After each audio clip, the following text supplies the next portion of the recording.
Olá, muito boa tarde. Eu sou a Caroline Povoleri e a partir de agora você fica bem informado com as principais notícias do Brasil e do mundo desta terça-feira, dia 16 de abril. O presidente do Senado, Rodrigo Pacheco, anunciou que o projeto de lei para renegociar as dívidas dos estados com a União será apresentado ainda em abril. Após uma reunião com governadores dos estados mais endividados, Pacheco destacou a intenção de alinhar o texto com o Ministério da Fazenda.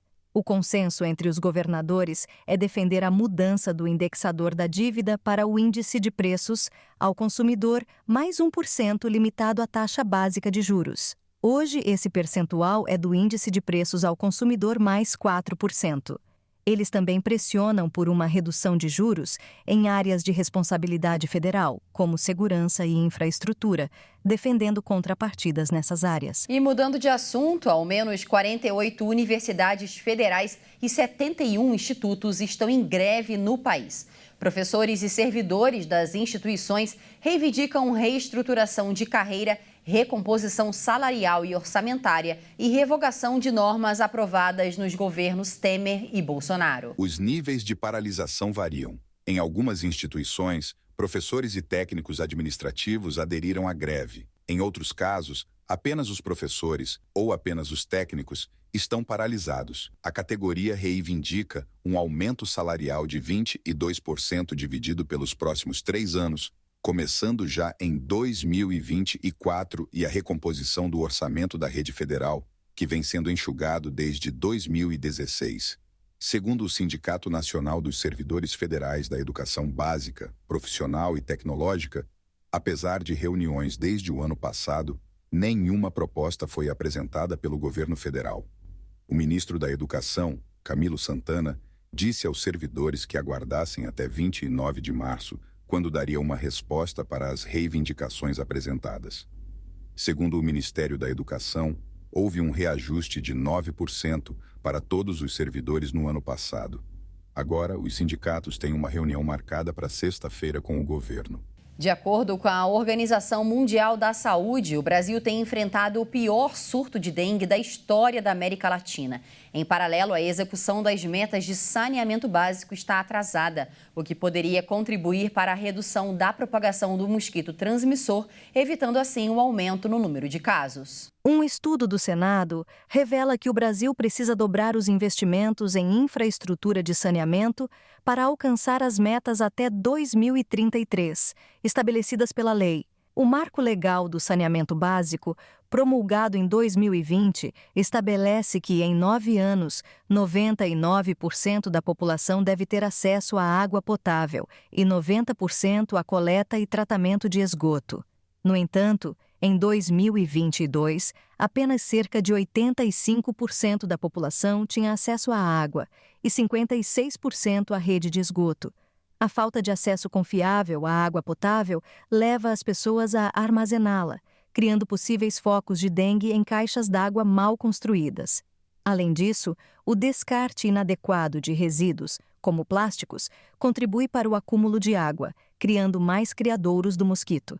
Embora ainda não haja casos documentados de proliferação do mosquito da dengue em esgotos no Brasil, estudos em laboratório demonstram que isso é possível.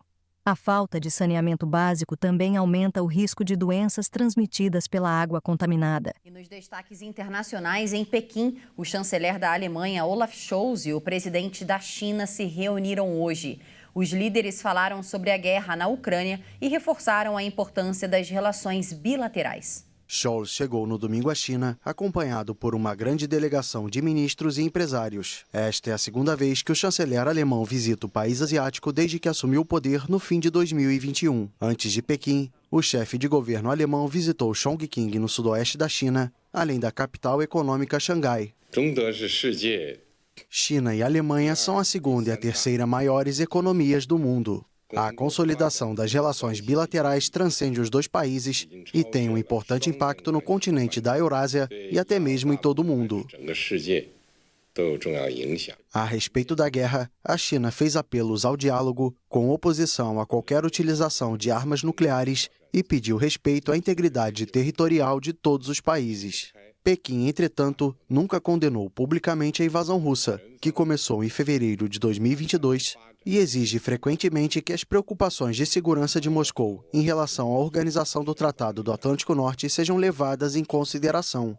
A agência chinesa Xinhua informou que Xi Jinping apresentou 4 princípios a Scholz para impedir que a crise na Ucrânia fique fora de controle.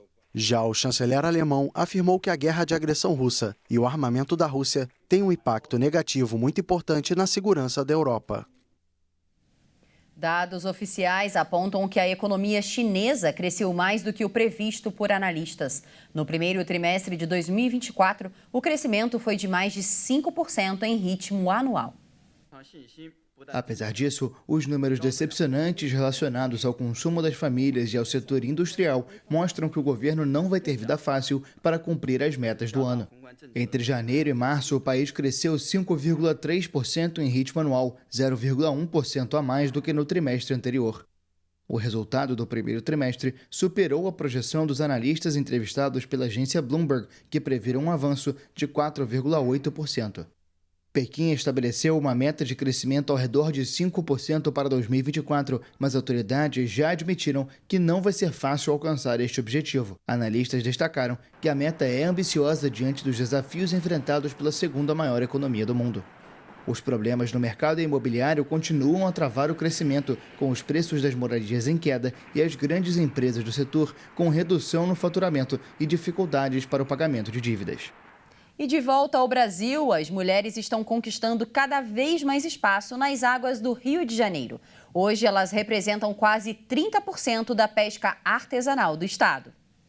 Mais de 15 mil profissionais de pesca no Rio de Janeiro. Cerca de 12 mil é composto por homens e mais de 3.400 por mulheres, que possuem o Registro Geral de Pesca, o que representa quase 30% da mão de obra na pesca artesanal, a mais comum no Rio de Janeiro. Os dados da pesquisa indicaram que a presença feminina na atividade pesqueira tende a aumentar ainda mais nos próximos anos. Só no período de julho de 2018 a maio de 2023, mais de 1.400 mulheres solicitaram registro na Fundação Instituto de Pesca do Rio de Janeiro. Esse documento garante benefícios como aposentadoria, seguro-desemprego, auxílio-doença e licença-maternidade, além de possibilidade de solicitar o seguro-defeso, que é pago durante o período de reprodução das espécies, quando a atividade não é permitida. Com a intenção de facilitar o acesso das mulheres que têm interesse de ingressar na área, o movimento Bahia Vivo e a UFRJ,